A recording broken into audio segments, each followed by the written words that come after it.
Can you trick your car to make it truly self-driving? Hello, and welcome to Auto Be Careful, the place for car safety, news, and information. I'm Gene, and today we're going to talk about how autonomous vehicles can be tricked into doing more than you thought, why it's dangerous, and what's being done to prevent it. In order to understand how these driver assistance systems can be tricked, it's important to briefly discuss the different levels of driver assistance available today.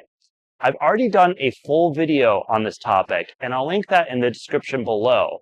But briefly, there are several different levels of driver assistance available today, starting from level 0, which is no assistance whatsoever, to level 5, which is full autonomy.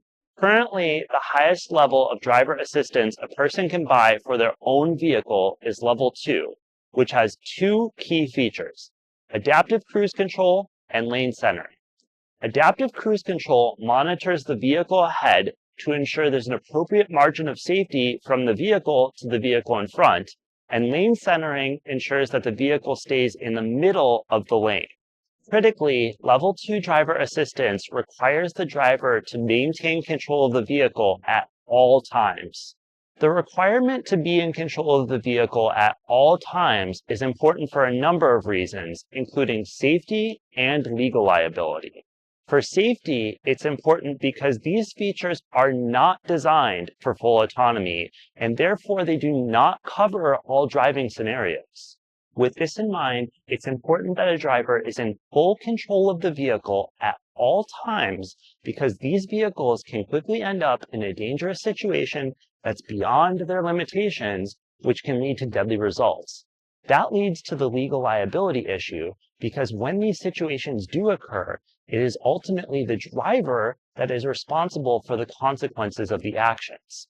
The driver may be injured or killed, or have injured or killed someone else involved in a collision. Depending on the situation, the driver may face fines, prison time, or in the event of their passing, their survivors may have trouble collecting life insurance payments. It's all pretty horrible. Fortunately, car manufacturers have designed attention monitors into their vehicles to encourage drivers to pay attention to the road. There are several different types of these, but the most popular versions fall into one of two categories. One type uses the steering wheel to monitor the driver, while the other uses cameras to monitor the driver's eyes and make sure they're looking ahead. If the vehicle determines the driver isn't paying attention, it will typically give several warnings to the driver, and if the driver does not begin to pay attention, it will typically fully disengage the driver assistance system. Alarmingly, some have started making, using, and selling devices that can trick a vehicle into thinking that the driver is paying attention when they are not. Let's take a look at these systems and what these devices do to trick the vehicle.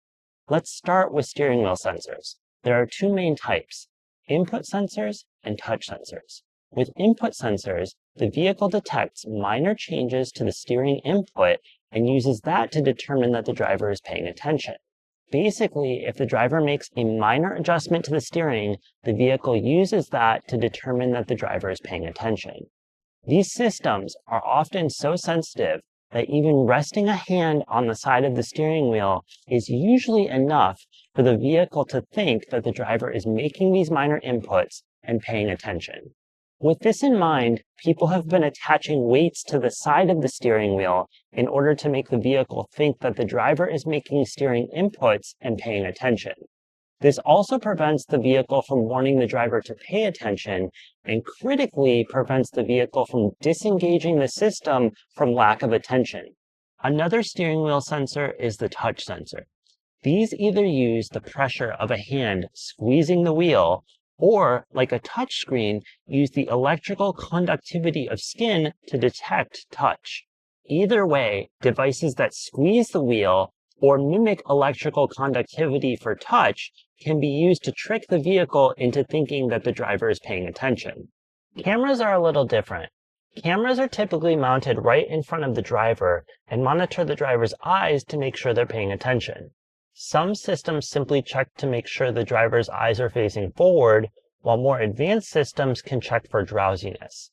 Either way, these systems can be pretty easily tricked into thinking the driver is paying attention using novelty glasses that make it look like your eyes are open.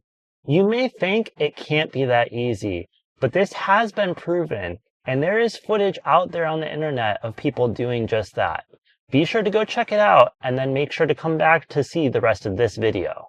In any case, these devices have the ability to override the driver monitor for a vehicle, but they critically do not make the vehicle self-driving. Self-driving vehicles need to be able to do more than keep a vehicle in its lane and far enough behind the vehicle ahead of it, and today's driver assistance systems have critical limitations that require a driver to supervise them at all times.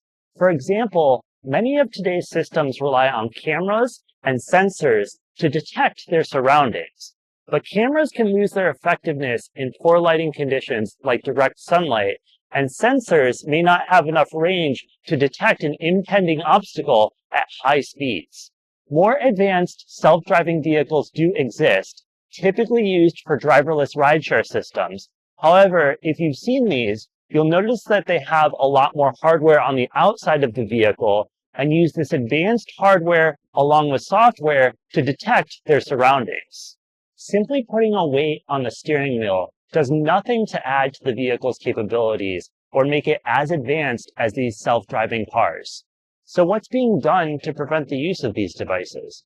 Well, for one thing, the state of California just passed a law that makes the use, purchase, possession, manufacture, advertisement, sale, or distribution of these devices illegal.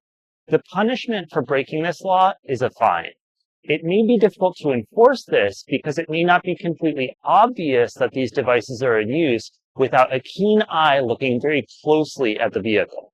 However, it makes devices that are intentionally built for this purpose harder to get, and it increases the consequences for anyone caught using them. More effectively, several automobile manufacturers are looking to launch and sell vehicles with higher levels of driver assistance features built in. These level 3 and higher systems are designed to have the vehicle fully in control of driving at least some of the time. That means these vehicles will have both the technology to drive without supervision and ideally assume some of the legal responsibility for any issues that may arise. While this doesn't necessarily prevent people from trying to trick level 2 vehicles into driving beyond their capabilities, it does allow people who are interested in owning a fully self-driving car the option of purchasing one. Hopefully, it will also make these defeat devices obsolete really soon. So that's a look at how today's vehicles with driver assistance features are being tricked into driving beyond their capabilities, why it's dangerous, and what's being done to prevent it.